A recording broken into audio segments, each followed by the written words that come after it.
भक्तों राम राम, राधे श्याम। भक्ति भावित रेणु रस्तोगी चैनल में मैं आपका स्वागत करती हूँ। तो आप सभी को एकादशी की हार्दिक शुभकामनाएं। जिनका जन्मदिन है उन सभी को भी हार्दिक शुभकामनाएं, और जिनकी मैरिज एनिवर्सरी है उन सभी को भी हार्दिक शुभकामनाएं। तो आशा करती हूँ कि आप सब कुशल पूर्वक होंगे। तो भक्तों, आज की वीडियो रहने वाली है कि भादो पक्ष की, कृष्ण पक्ष की एकादशी का क्या नाम है। तो भादो पक्ष की, कृष्ण पक्ष की एकादशी का नाम है अजा एकादशी। तो मैंने भक्तों ये आरती की थाली तैयार कर ली है, और इधर कर लिया है हमने कलश की स्थापना कर ली है। इसमें मैंने 1 का सिक्का, सुपारी, लौंग और जल लेकर इसको मैंने गले तक भर लिया है, और इसमें कलश की स्थापना कर ली है। इस पर मैंने रोली और चंदन से टीका लगा दिया है, और मैंने यहाँ पर पुष्प छिड़क कर सबको कर लिया है पवित्र, और सभी के मैंने चंदन और तिलक लगा दिया है। और लक्ष्मी माता के रोली से टीका लगाया, और इनका विष्णु भगवान जी का चंदन से तिलक लगाया है। तो इस तरीके से हमने इनका सबका कर लिया तिलक पूजन। और यहाँ पर मैंने गणेश जी को तिल का आसन देकर पधार लिया है। तो और ये मैंने भोग प्रसाद रख दिया है। तो आप गोंद पंजीरी वो भी रख सकते हैं एकादशी में, और अपने लाला को खिला सकते हैं।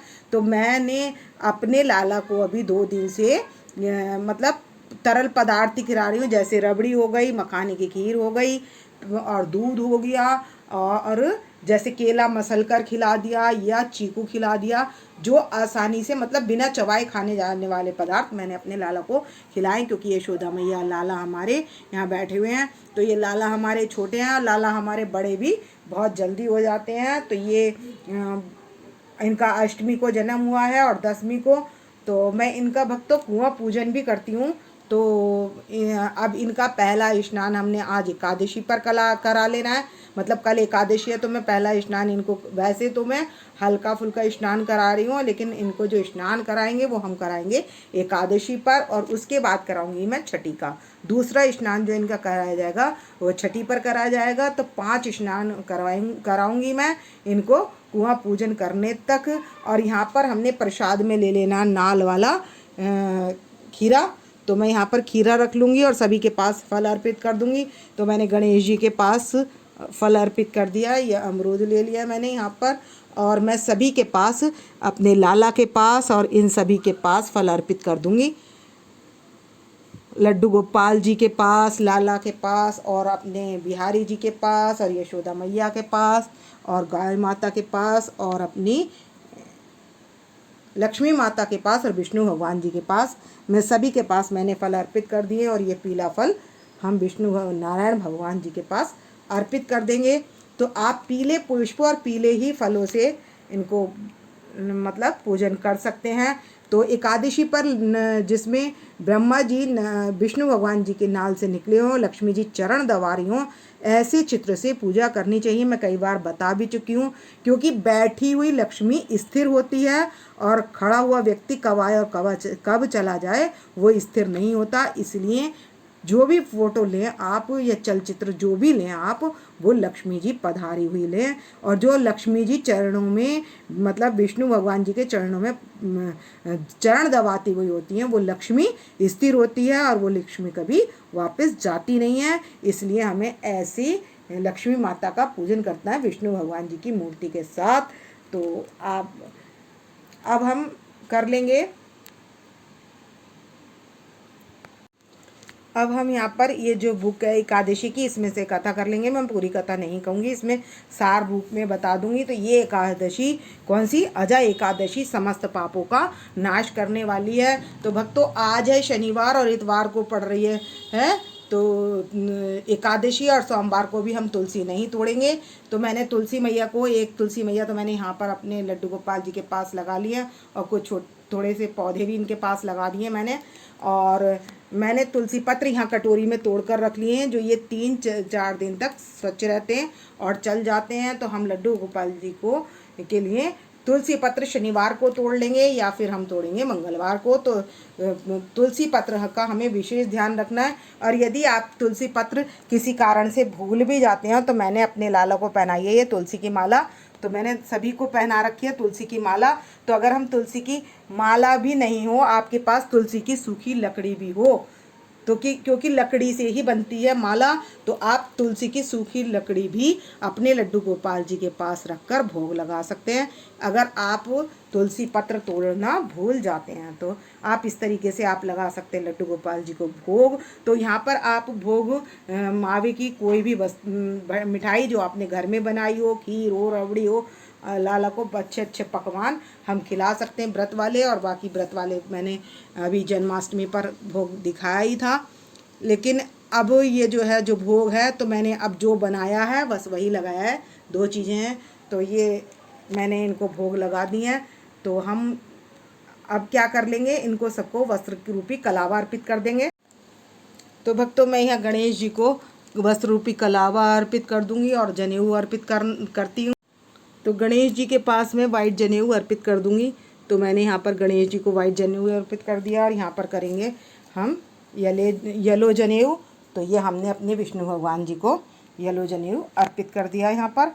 और जो हमारी लक्ष्मी माता है तो उनको हम वस्त्र भी अर्पित कर देंगे। तो मैं लक्ष्मी माता को लाल करूँगी और विष्णु भगवान जी का पीला करूँगी। तो जो लाल साइड है वो लक्ष्मी माता की तरफ कर देंगे और ये पीला सिरा हम विष्णु भगवान जी की साइड कर देंगे।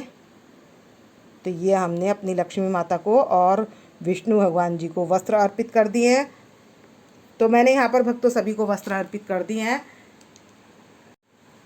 तो हमने फल फूल भोग सभी कुछ हमने भगवान के पास अर्पित कर दिया है, मतलब पधार दिया है। अब बात आती है कि हमने एकादशी कब आ रही है। तो एकादशी शनिवार के दिन 7 बजे रात को आ रही है और इतवार के दिन 7 बजे के बाद तक रहेगी। तो इसलिए उदया तिथि में होने के कारण हम एकादशी व्रत कब करेंगे, 9 तारीख को नहीं करके 10 तारीख को करेंगे, क्योंकि उदया तिथि में 10 तारीख में पड़ रही है हमारी एकादशी। तो हम एकादशी व्रत 10 तारीख में करेंगे और पारायण करेंगे हम 11 तारीख में। तो हम 11 तारीख को पारायण 5:55 से लेकर 9 बजने में 5 मिनट तक कर सकते हैं। तो ये है पारायण का टाइम।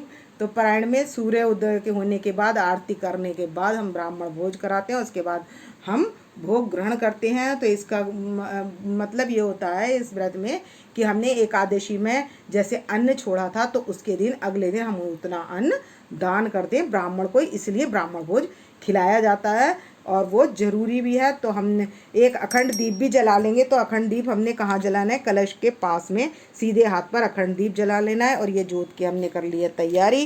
तो ये हमने आरती की तैयारी कर ली है, मतलब हम दीप जला लेंगे कथा करने से पहले। और मैंने यहाँ पर सबको वस्त्र और तिलक सबको अर्पित कर दिए हैं। तो इस बुक में है अजय एकादशी की कथा, तो हम अजय एकादशी की कथा यहाँ से कर लेंगे। तो पहले हम दीप जलाएंगे। तो हमने दीप जला लिया है और ये दीपदान हमारा एकादशी का तुलसा जी यहाँ होने पर तुलसा जी को भी दीपदान हो जाएगा, इसलिए हमने ये जला लिया है अब दीप। और यहाँ पर विष्णु भगवान जी के साथ तुलसा जी की पूजा भी हो जाएगी। तो इस एकादशी को कुंती पुत्र अर्जुन पूछते हैं, हे जनार्दन ये भादो पक्ष की एकादशी का क्या नाम है और इसके करने की विधि क्या है और इसके करने से क्या फल मिलता है, ये आप मुझसे विस्तार पूर्वक कहिए। तो श्री कृष्ण जी अर्जुन को विस्तार पूर्वक बताते हैं, लेकिन हम यहाँ पर सूक्ष्म रूप में कथा करेंगे, मतलब सूक्ष्म रूप में कथा बताएंगे कि एक प्राचीन काल में एक अयोध्या में चक्रवर्ती राजा कौन था, हरिश्चंद्र था। वो अत्यंत प्रतापी था, तो उसने सपने में सब कुछ दान कर दिया था राजपाट। इस कारण से उसको क्या है, उसकी स्त्री को चांडाल के घर नौकरी करनी पड़ी और खुद को कफन बेचने का काम करना पड़ा। तो वो कफन बेचता था, इस काम से वो दुखी रहता। तो एक दिन गौतम ऋषि के पास जाकर बोला कि मेरे से पता नहीं क्या भारी दुख है प्राप्त हुआ है जो मैं इतना दुख भोग रहा हूँ। तब गौतम ऋषि ने उनको अंतर्ध्यान होकर उनको बताया कि तुम जो है अजय एकादशी का व्रत करो और रात्रि जागरण करो, इसके कारण से जो तुम्हारा राज्य वो भी तुम्हें प्राप्त हो जाएगा और तुम्हें भी सुख की प्राप्ति हो जाएगी। तो जब उसने अजय एकादशी का किसने, हरिश्चंद्र ने अजय एकादशी का व्रत किया तो तब क्या हुआ, तो उसका मृतक पुत्र भी जीवित हो गया और स्त्री भी वस्त्र अलंकार और धारण करके वो भी उसके सामने आ गई और वो जो है अपने परिवार सहित स्वर्गलोक को चला गया। तो इस एकादशी का इतना बड़ा प्रभाव है कि जो मृत लोक में होते हैं वो भी आकर स्वर्ग को प्राप्त हो जाते हैं। इसलिए इस कथा को श्रवण करने से और कथा सुनाने से वाजपेयी अश्वमेध यज्ञ और वाजपेयी यज्ञ का फल प्राप्त होता है। तो इसलिए अजय एकादशी का व्रत उन्होंने बताया। तो समस्त पापों को नाश करने वाली पृथ्वी पर ये एकादशी का व्रत है। तो ये एकादशी अजय और ये एकादशी अमर है। तो इसलिए इस एकादशी का व्रत सभी को अवश्य करना चाहिए।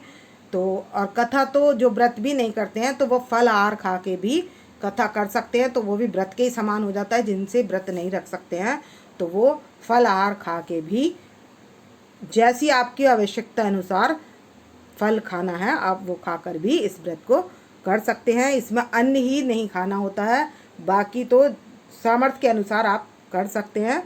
तो अब हम घंटी बजाकर सभी को लगा देंगे भोग और कर लेंगे आरती। तो यहाँ पर करेंगे हम विष्णु भगवान जी की और लक्ष्मी माता की आरती। तो बांके बिहारी तेरी आरती गाऊं, हे गिरधर तेरी आरती गाऊं, आरती गाऊं प्यारे तुमको मनाऊं, हरि चरणों में शीश झुकाऊं, मैं वहाँ की बिहारी तेरी। तो भक्तों, हमने जब कथा करने से पहले पुष्प और दक्षिणा ले ली थी तो वो हम गणेश जी के पास या विष्णु भगवान जी के पास अर्पित कर सकते हैं। तो हमने इनके पास अर्पित कर दी है। और इसके बाद हम कर लेंगे गंगा जी की आरती। और ये इसमें है 26 एकादशियों के नाम शुरू में होते हैं, इस बुक में शुरू में होते हैं। तो यह उत्पन्ना एकादशी, इस तरीके से 26 एकादशियों के नाम ले लेंगे और गंगा जी की आरती कर लेंगे, क्योंकि भगवान के चरणों से निकली हैं गंगा जी। तो ओम जय गंगे माता मैया, जय गंगे माता, जो नर तुमको ध्याता सो नर तर जाता। ओम जय गंगे माता, चंद्र सी होती तुम्हारी जल निर्मल। यहाँ पर है ये शंख का जल, तो मैं इस शंख से जल ले लूँगी और जल लेकर इस चारों तरफ घुमा देंगे। और इस जल को शांत करने के बाद हम सबसे पहले लक्ष्मी माता को और विष्णु भगवान जी को दे देंगे धूप दीप, और अपनी लड्डू गोपाल जी और राधा रानी को सभी को दे देंगे धूप दीप। और उसके बाद घर के सभी परिवारजन इस धूप दीप को ले लेंगे। अब हम करेंगे पुष्पांजलि। तो अब करेंगे पुष्पांजलि। अर्पण करूं ग्रहण करो महाराज, कृपा दृष्टि अब लो ये शरण पड़े की लाज। पुष्पांजलि अर्पण करूं ग्रहण करो महाराज, कृपा दृष्टि अब लो ये शरण पड़े की लाज। तो हम यहाँ पर पुष्पांजलि अर्पण कर देंगे। और पुष्पांजलि अर्पण करने के बाद हम कर लेंगे क्षमा प्रार्थना। तो भक्तों, हम कितनी भी शुद्धता से काम करें फिर भी हमसे कोई ना कोई त्रुटि रह गई हो तो उसके लिए हम करते हैं क्षमा प्रार्थना। कर्पूरी गौरम करुणावतारम संसारी सारम भुजगेन्द्रहारम सदा वसंतम हृदयारविंदे अहं भवामी सहितं नमामि। तो इस प्रकार हमने कर लिए क्षमा। तो भक्तों, इस वीडियो का करूँगी मैं यहीं पर एंड। यदि आपको मेरी वीडियो पसंद आए तो प्लीज़ लाइक करें, सब्सक्राइब करें और शेयर करना ना भूलें। कमेंट सेक्शन में आप अपने लड्डू गोपाल जी और बिहारी जी के लिए हाजिरी लगा सकते हैं। तो भक्तों, राम राम, राधे श्याम।